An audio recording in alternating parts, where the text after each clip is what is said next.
Aba Ayuub ayaa xaaskiisa ku yiri, maxaan sameynay?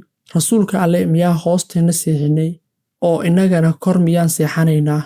Rasuulka Alle korkiisa miyaan ku soo soconaynaa? Isaga iyo waxyiga miyaa kala dhex gelaynaa? Haddaba waa halaagsanay ee ogow. Ayaga oo sidaasi u wareersan oo ka walwalaya arrintaasi waxa ay sameeyaana garala ayuu waagi ku bariyay. Aba Ayuub ayaa markaasi ku yiri nabiga, rasuulka Alle aniga iyo Ayuub oo ahayd xaaskiisa wax hurda ah inagama soo dhicin xalay. Nabiga ayaa weydiiyay sababta, waxa uuna u sheegay in ay ka walwalsanaayeen in ay seexdaan guriga uu hoostiisa jiifo suubanaha nabadgelyo naxariis korkiisa ahaatee.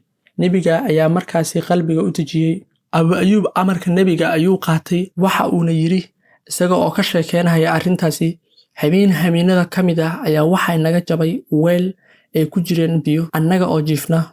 Rasuulka Alle dushiisa biyihii ayaa ku dareeray, waxaana ka baqnay in ay ku dhibcaan. Aniga iyo Ayuub waxa aan qaadanay go' aan kaligiis ka haysanay dhar, waxa aan bilownay in aan habeenkii oo dhan ku qalajino biyaha si aysan rasuulka Alle u gaarin dhibic ka mid ah biyahaasi, isagoo oo jiifay hoosteena hurdadana aanan uga kicin.